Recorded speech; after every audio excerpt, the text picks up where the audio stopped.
Hello students, welcome to RHchemistry. So ಬಹಳಷ್ಟು ಜನ ವಿದ್ಯಾರ್ಥಿಗಳು ಕೇಳ್ತಾ ಇದ್ದರು, sir BSc agriculture, horticulture, fisheries ಇವಕ್ಕೆಲ್ಲದಕ್ಕೂ ಕೂಡ ಮಾಪಪ್ ರೌಂಡನ್ನು ಮಾಡಿಬಿಟ್ರು, ವೆಟರ್ನರಿಗೆ ಏನಾದರೂ ಮಾಡ್ತಾರಾ ಅಂಥೇಳಿ.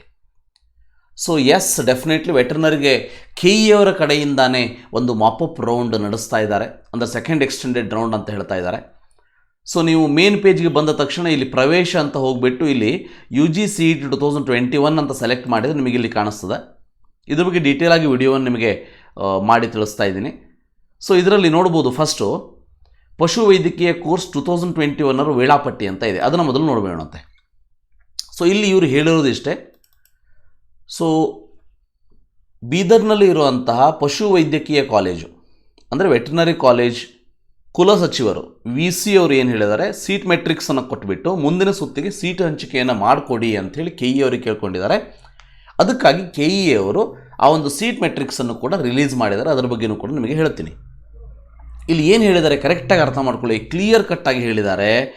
ವೈದ್ಯಕೀಯ ಸೀಟುಗಳನ್ನು ಹಂಚಿಕೆ ಮಾಡಿಕೊಂಡವರನ್ನು ಹೊರತುಪಡಿಸಿ ಎಲ್ಲ ಅಭ್ಯರ್ಥಿಗಳಿಗೆ ಇಚ್ಛೆ ಆಯ್ಕೆಗಳನ್ನು ಹೊಸದಾಗಿ ದಾಖಲಿಸಲು ಅರ್ಹರಿರುತ್ತಾರೆ. ಕರೆಕ್ಟಾಗಿ ನೋಡ್ಕೊಳ್ಳಿ.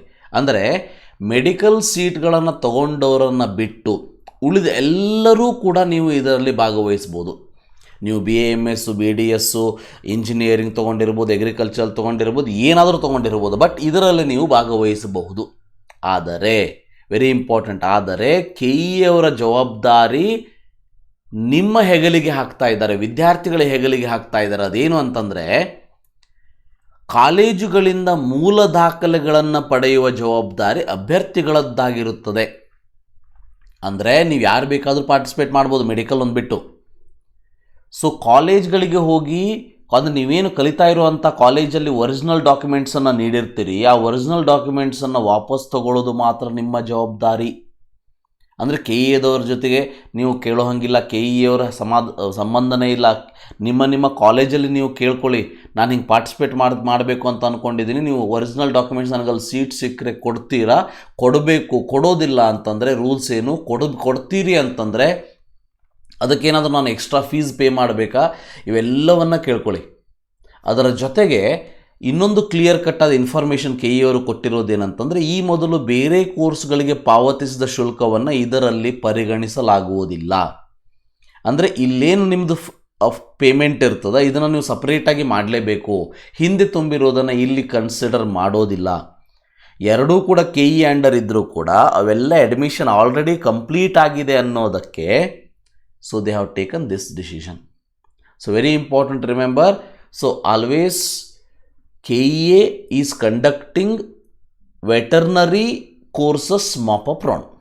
ಆದರೆ ಎಲ್ಲ ವಿದ್ಯಾರ್ಥಿಗಳು ಪಾರ್ಟಿಸಿಪೇಟ್ ಮಾಡ್ಬೋದು ಎಕ್ಸೆಪ್ಟ್ ಮೆಡಿಕಲ್ ಸ್ಟೂಡೆಂಟ್ಸ್. ಒರಿಜಿನಲ್ ಡಾಕ್ಯುಮೆಂಟ್ಸನ್ನು ತೊಗೊಳ್ಳೋವಂಥ ಜವಾಬ್ದಾರಿ ನಿಮ್ಮದೇ ಆಗಿದೆ, ತಿಳಿದಿಟ್ಕೊಳ್ಳಿ. ಈಗ ಎಂಟ್ರಿ ಆಫ್ ಆಪ್ಷನ್ 8ನೇ ತಾರೀಕು ನಿನ್ನೆಯಿಂದ ಸ್ಟಾರ್ಟ್ ಆಗಿದೆ, 12ನೇ ತಾರೀಕಿನ ತನಕ. ಅಲಾಟ್ಮೆಂಟ್ ರಿಸಲ್ಟ್ 12ನೇ ತಾರೀಕು ಆಫ್ಟರ್ 4 PM ರಿಲೀಸ್ ಆಗ್ತದೆ. Payment of fees and collection of allotment letter 13th ಇಂದ 18th ತನಕ ಟೈಮ್ ಇದೆ. Last date for reporting at the allotted college 19th April 2022 before 5:30 PM ಇದೆ.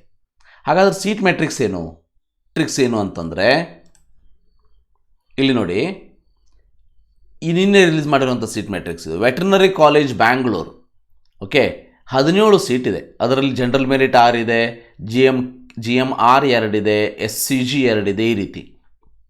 ಇನ್ನು ಬೀದರ್ ವೆಟರ್ನರಿ ಕಾಲೇಜಲ್ಲಿ GM 1 ಇದೆ, ಟೋಟಲ್ 13 ಸೀಟ್ ಇದೆ. ವೆಟರ್ನರಿ ಕಾಲೇಜ್ ಶಿವಮೊಗ್ಗದಲ್ಲಿ ಟೋಟಲ್ 17 ಸೀಟ್ ಇದೆ, GMR ಇದೆ, 2AG 3 ಇದೆ, GMR 2 ಇದೆ, SCG 2 ಇದೆ. ಸೊ ಅದೇ ರೀತಿಯಲ್ಲಿ ನೋಡ್ಕೊಳ್ತಾ ಹೋಗ್ಬೋದು. ಇನ್ನು ಹಾಸನ್ ವೆಟರ್ನರಿ ಕಾಲೇಜಲ್ಲಿ ಟೋಟಲ್ 16 ಸೀಟ್ ಇದೆ, 5 GM ಇದೆ, 2 GMR, SCG 2 ಇದೆ. ವೆಟರ್ನರಿ ಕಾಲೇಜ್ ಗದಗದಲ್ಲಿ 7 GM ಇದೆ, ಟೋಟಲ್ 16 ಸೀಟ್ ಇದೆ. ಇನ್ನು ಡೈರಿ ಸೈನ್ಸ್ ಏನಾದ್ರು ಬೇಕು ಅಂತಂದರೆ ಬೆಂಗಳೂರಲ್ಲಿ 5 ಸೀಟ್ ಇದೆ, ಕಲಬುರಗಿಯಲ್ಲಿ ಟೋಟಲ್ 8 ಸೀಟ್ ಇದೆ, ಬೇರೆ ಬೇರೆ ಕ್ಯಾಟಗರಿಯಲ್ಲಿ ಬೇರೆ ಬೇರೆ ಟೈಪ್ ಸೀಟ್ ಇದೆ. ಫಿಶರೀಸ್ ಮ್ಯಾಂಗ್ಳೂರಲ್ಲಿ 6 ಸೀಟ್ ಇದೆ, ಯಾರಿಗೆ ಜನರಲ್ ಇದು. ಇನ್ನು ಹೈದರಾಬಾದ್ ಕರ್ನಾಟಕ ಅಂತ ಬಂದಾಗ, ರೈಟ್, ಸೊ ಈ ಇದರಲ್ಲಿ ಅಗ್ರಿಕಲ್ಚರಲ್ ಕೋಟಾ ಅಂತ ಬಂದಾಗ ನೀವು ಅಗ್ರಿಕಲ್ಚರ್ ಏನು ಡಾಕ್ಯುಮೆಂಟ್ಸನ್ನು ಸಬ್ಮಿಟ್ ಮಾಡಿದಿರಿ ಅದ್ರ ಮೇಲೆ, ಓಕೆ. ಸೊ ಹೈದರಾಬಾದ್ ಕರ್ನಾಟಕನ ಇದರಲ್ಲಿ ಆ್ಯಡ್ ಮಾಡಿಬಿಟ್ಟಿದ್ದಾರೆ. ಜನರಲ್ ಮೆರಿಟ್ 5 ಇದೆ, ಜನರಲ್ ಮೆರಿಟ್ 6 ಅಂದರೆ ರೂರಲ್ 3 ಇದೆ, 14 ಸೀಟ್ ಇದೆ ಟೋಟಲ್. ಬೀದರಲ್ಲಿ 11 ಸೀಟ್ ಇದೆ, ಶಿವಮೊಗ್ಗದಲ್ಲಿ 7 ಇದೆ, ಹಾಸನದಲ್ಲಿ 9 ಇದೆ, ಗದಗದಲ್ಲಿ 4 ಇದೆ, ಬೆಂಗಳೂರಲ್ಲಿ 4 ಇದೆ. ಅಂದರೆ dairy science Bengaluru, dairy science ಕಲಬುರಗಿಯಲ್ಲಿ 5 ಇದೆ, ಡೈರಿ ಸೈನ್ಸ್ ಫಿಶರೀಸ್ ಮಂಗಳೂರಲ್ಲಿ 5 ಇದೆ. ಇನ್ನು ಸ್ಪೆಷಲ್ ಕ್ಯಾಟಗರಿಗಳು ನೋಡ್ಕೊಳ್ಬೋದು. ಸೊ ಆಲ್ಮೋಸ್ಟ್ ಜಮ್ಮು ಕಾಶ್ಮೀರದಲ್ಲಿ ಭಾಳ ಸೀಟು, ಅಂದರೆ ಜಮ್ಮು ಕಾಶ್ಮೀರಕ್ಕೆ ಸಂಬಂಧಪಟ್ಟವರಿಗೆ ಭಾಳ ಸೀಟ್ ಉಳಿದಿದೆ. PH ಅಲ್ಲಿ 1 ಸೀಟು ಶಿವಮೊಗ್ಗದಲ್ಲಿದೆ.